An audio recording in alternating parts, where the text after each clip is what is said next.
안녕하십니까. 내추럴 보디빌딩학과 총장 기토일입니다. 오늘은 사람들은 최선을 다해 운동하지 않는다 라는 주제로 강의를 진행하겠습니다. 웨이트 트레이닝과 근성장에 있어서 실패 지점 근처까지 가는 훈련은 상당히 중요합니다. 왜냐하면 실패 지점까지 훈련할 때 근섬유는 무게에 저항하기 위해 더 활성화되기 때문입니다. 실패 지점까지 훈련하면 최대한의 근섬유를 사용할 수 있다는 장점이 있지만 평소보다 더 큰 피로도와 머슬 데미지가 쌓일 수 있다는 단점이 있습니다. 그리고 이러한 것들은 여러분들의 다음 훈련 루틴에 지장이 있게 만듭니다. 실패 지점까지가 아닌 ORPE 정도 강도의 훈련은 우리 신체가 가진 최대한의 근섬유를 사용하지 못한다는 단점이 있습니다. 오늘 볼 연구에서는 리포터들에게 본인들은 최선을 다해 훈련하는지 체크했습니다. 연구는 최소 6달간 운동을 진행했고 벤치프레스를 주기적으로 하는 160명의 남성을 대상으로 실험이 이루어졌습니다. 그리고 몇 킬로로 벤치프레스를 10회 가능한지 물어봤으며 이후 실험진은 피실험자들에게 가능한 많이 벤치프레스를 하도록 시켰습니다. 그 결과 피실험자들은 최소 11개부터 21개까지 할 수 있었습니다. 이는 대략 40%의 피실험자가 실제론 자기들이 4RP 혹은 7RIR로 훈련했음을 시사합니다. 그러니 실제로 본인이 할 수 있는 만큼의 최선이 아닌 더 적은 강도로 훈련을 진행했음을 말합니다. 그리고 이 정도의 강도는 근비대에 효율적이라고는 말하지 못할 것입니다. 그리고 60%의 실험자가 벤치프레스를 15개 정도 진행했고 이는 곧 이들이 평소에 10개든 벤치프레스는 ORPE 정도의 강도임을 말합니다. 따라서 많은 실험자들이 본인은 최대한 열심히 훈련한다고 말하지만 실제로는 더 할 수 있음에도 안 했다는 것을 알 수 있습니다. 실험진들은 평소에 웨이트를 하는 사람들을 대상으로 이들이 평소에 벤치프레스를 10개 하는 횟수로 최대한 반복했을 때 몇 개 할 수 있는지 확인하고 싶었습니다. 그리고 실험진들은 피실험자들이 10개 할 수 있다고 말하는 개수보다 이들이 실제로 할 수 있는 개수는 더 많을 것이라고 가정했습니다. 오늘 진행한 연구의 피실험자 정보는 다음과 같습니다.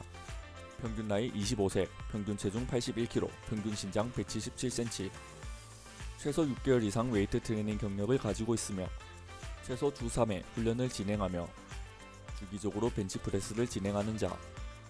실험진들은 실패 지점 근처까지 훈련할 때 가장 크게 근성장이 일어날 것이라고 가정한 뒤 실험을 진행했습니다. 또한 피실험자들이 진행하는 벤치프레스의 오차 범위를 줄이기 위해서 평소에 본인이 훈련할 때 진행하는 운동 순서를 물어봤습니다. 그리고 최대한 가슴 근육에 피로도가 없는 상태를 만든 다음 벤치프레스의 최대 반복 횟수를 측정했습니다. 피실험자의 76%가 자신의 목표가 근비대라고 말했고 피실험자의 80%가 벤치프레스를 운동의 첫 종목으로 선택한다고 말했습니다. 템포는 평상시 피실험자들이 진행하는 방식으로 실험이 이루어졌으며 단지 실험을 진행하기 전 연구진들은 피실험자들에게 더 들 수 있다는 격려를 했습니다. 그리고 피실험자들은 10개 들 수 있다고 말했지만 실제로는 11개부터 21개까지 다양하게 진행할 수 있었습니다. 그러면 표를 보면서 한번 살펴보겠습니다. 제일 왼쪽부터 총 몇 회를 들었는지, 인원수, 퍼센테이지, 10RM 퍼센테이지, 1RM 퍼센테이지입니다. 그러니 160명의 31%인 50명이 13개에서 15개를 할 수 있었다는 것이며 이들이 혼자서 진행해왔던 10회는 사실 이들이 들 수 있는 강도의 67%에서 77%였다는 말입니다. 그러면 오늘 본 연구를 깊게 살펴보겠습니다. 오늘 본 연구는 여러분들에게 중요한 의미를 가진다고 생각합니다. 여러분이 RPE를 써서 훈련을 진행하든 RAR을 써서 훈련을 하든 실패 지점을 활용해 훈련하든 결국 많은 분들이 더 들 수 있음에도 들지 않았다는 말입니다. 그리고 특히 몇 세트 실패 지점까지 최선을 다해 훈련하는 분들에겐 이 논문으로 하여금 여러분들에게 너넨 최선을 다하고 있지 않아 라고 말할 수 있습니다. 연구에 의하면 RPE가 7인 강도와 실패 지점까지 훈련한 그룹을 비교했을 때 이 두 그룹 간에는 큰 차이가 없다고 말하고 있으며 훈련 볼륨이 동일하다는 세팅하에 실패 지점까지 훈련했을 때 실패 지점까지 간 그룹은 근육이 회복하기 위해서 더 큰 대가가 필요했다고 말합니다. 그렇기에 이 논문에서는 아무래도 실패 지점까지 훈련하는 것은 장점보단 단점이 많다고 말합니다.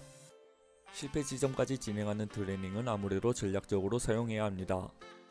특히 마지막 보조 운동에서의 마지막 세트에서 진행하는 실패 지점은 부상의 위험도 적으며 다음 운동 세션에 영향을 덜 미치며 근육이 회복하기 위한 대가도 적기에 추천합니다. 가끔씩 전략적으로 사용하는 실패 지점은 좋지만 오늘 본 논문을 이 논문에 적용시키면 이야기가 달라집니다. 오늘 우리가 본 논문을 적용시켜보면 40%의 리프터들이 실제로는 17개에서 20개를 할 수 있는 무게로 10개밖에 안 한다는 말인데 이는 근성장에 효율적이지 않습니다. 왜냐하면 이는 거의 4RP에 달하는 운동 강도이니까요. 우리의 근섬유는 긴장에 노출되었을 때 성장합니다. 여러분들이 무거운 무게를 들었을 때 이 긴장을 느낄 수 있는데요. 바가 흔들리기에 균형을 맞추기 위해서 힘을 써야 하며 빠른 속도로 움직일 수 없으며 횟수도 몇 개 못할 것입니다. 원RM의 80%에서 90% 중량으로 훈련하면 근육의 활성화 레벨이 수직 상승합니다.